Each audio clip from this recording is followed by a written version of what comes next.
はい、皆さん、こんにちは。驚くことにスノースタジオも、プラグインのようなものが使えるようになりました。今回は、イコライザーです。あと日にちを待つだけで、リバーブであったりとか、コンプレッサーこういうものがついてきて、もう DAW でやりたいようなことは、大方できるようになってくる、そんな風に思います。あとは MIDI がどうだとかいうようなことはありますが、スノ AI を使っている方はわかると思うんですが、MIDI に本当にする必要があるのかというようなこともあります。DIY のように DAW ソフトを使って DTM としていろんな加工をしたいという方には旧来の DAW も全く話すというわけにはいきませんが、一般ユーザーさんの方はもうスノースタジオがあれば、通常の DAW はいらない時代になってくる。もうそれがほぼ見えてきたように思います。ちょっとトラックの幅を広げます。エフェクトをかけるというのはどうしたらいいんでしょうか。一番上のトラックに最初にアップロードしたピアノのトラックがあります。グリーンのトラックですね。今ニュートラックとなっているので、ここわかりやすくピアノとしておきましょう。そんなエフェクトはどこにあるのかというと、画面右の今クリップというのになっていて、ゲインを変えたりゲインというのはトラックボリュームのことです。そういう設定をできるインスペクターのような画面の中に、上に新しくトラックというのが追加されました。イコライザーがここにあるわけです。今日はイコライザーのことを全く知らない初心者の方にもわかるように丁寧にご説明をしていきたいと思います。イコライダーというのは、たまには EQ と短縮して言うこともあります。低い音と高い音と自由にコントロールして、もうちょっとシャキシャキした音にしたいなとか、低音がドーンと出てくるような音にしたいな。そんなことができるのが、イコライザーというものです。カーステレオとかにはイコライザーというのがついていたり、オーディオ機器を触ったことがある人は、イコライザーというのもわかると思います。ここについているイコライザーは、中途半端ではありません。かなり良いイコライザーがついていると思っています。では一つずつお話しします。上の方には、フラットという風になっていて、いわゆるイコライザーが全くかかっていない状態なんですけれども、ここでですね、プリセットというのがあって、初心者の人には、とってもわかりやすいようなこんなようになっています。今後はもっとこのプリセットがたくさん増えたりですね。プリセットを登録したりということもできるようになるのではないでしょうか。ちょっとハイパスというのを選んでみます。そうしたら低いところが、このようにカットされたようになりました。例えばブライトという風に選んでみます。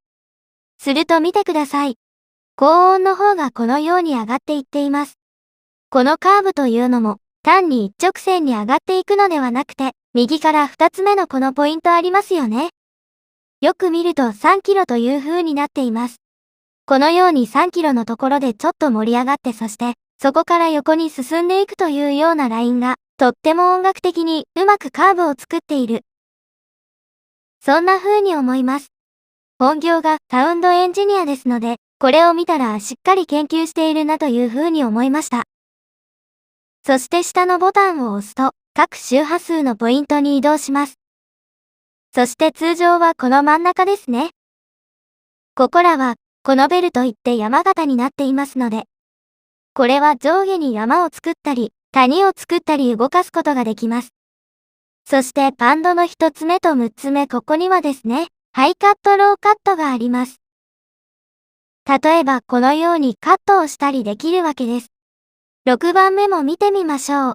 こんな風に肺を思いっきりカットしたりできるようになるわけです。じゃあ音がどんな風に変わるのか、再生しながらやってみましょう。ピアノをソロにします。高音を上げます。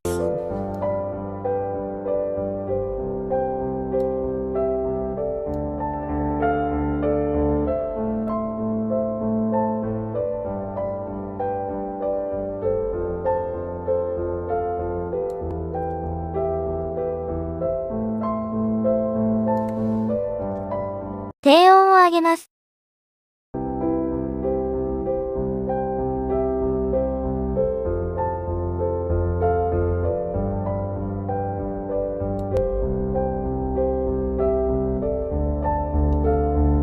多分、皆さん難しいことはわからなくても、低音が上がったり高音が上がったりしたことは聞いていただいたらわかったと思います。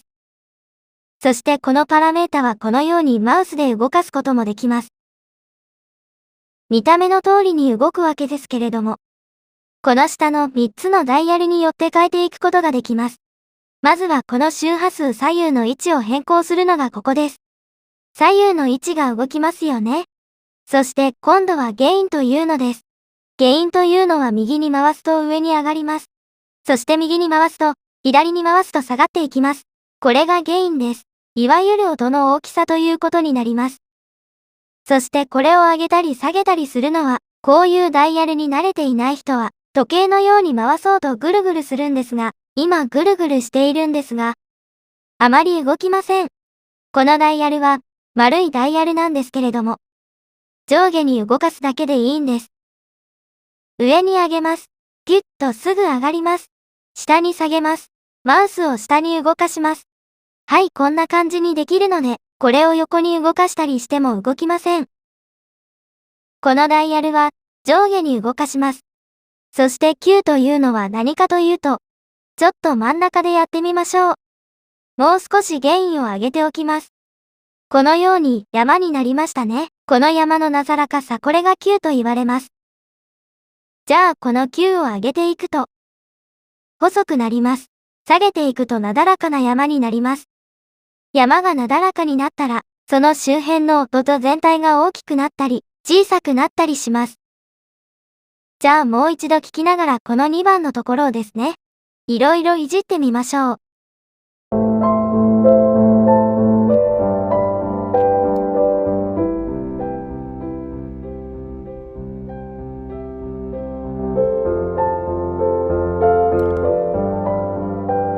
Q を狭めます。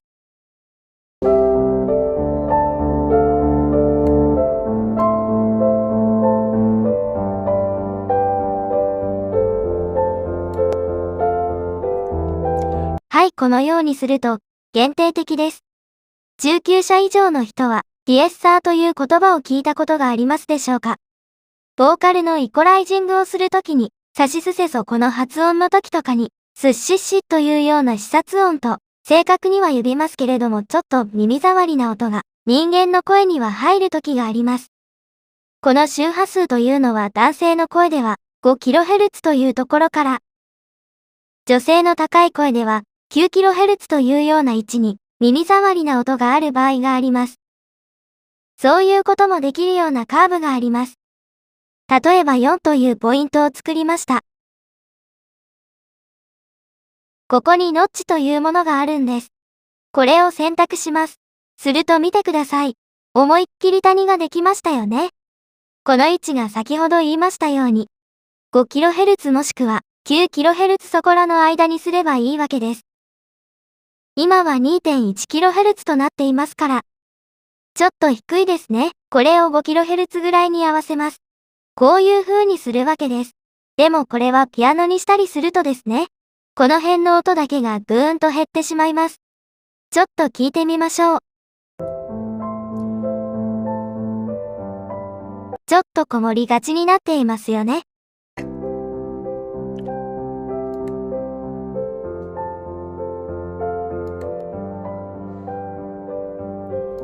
もうちょっとクリアにします。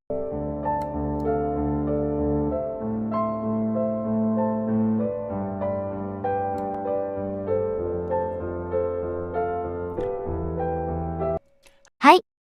じゃあ今教えてくれたノッチという機能は、どこに使うのかというと、このボーカルトラックです。ここでノッチを設定してみましょう。そして先ほど言いましたように、5キロあたりのところに持っていきます。ではボーカルだけにしてみます。効果を確かめてみましょう。A treasure in the stillness I'll keep, intoxicated by the silence. It's so loud, a quiet hymn beneath the cloud. Snowflakes fall. はい、ス、ス、ス、スというような音がかなり聞こえると思います。ではこれにノッチをかけてあげていきましょう。動かしてみますね。A treasure in the stillness I'll keep, intoxicated by the silence, it's so loud. A quiet hymn beneath the cloud, snowflakes falling, they don't fight. Intoxicated by the silence of Christmas night. はい。今の声の場合、9kHz ぐらいのところが一番カットできました。もう一度やります。A treasure in the stillness I'll keep, intoxicated by the silence, it's so loud. A quiet hymn beneath the cloud, snowflakes falling, they はい。EQ 外します。intoxicated by the silence of Christmas night. もう一度入れます。Sleep, a treasure in the stillness I'll keep, intoxicated by the silence, it's so loud. A quiet hymn beneath the cloud, snowflakes falling, they don't fight. Intoxicated by the silence of Christmas night. はい。こんな感じにノッチフィルターというのをかけて、ディエッサーとして働かせるというようなこともできます。DTM をやっている方は、この辺のところがお分かりだと思います。このようにですね、イコライザーがかけれたら、何がいいかというとですね。例えば、ボーカルは今やったように、低音を例えばもう音がないぐらいのところは、こうやってカットしていくと、各トラックの特徴的なイコライザーができるようになるわけです。例えばストリングス、これはどこを活かしてどこを減らすか、イコライザーをかけていきます。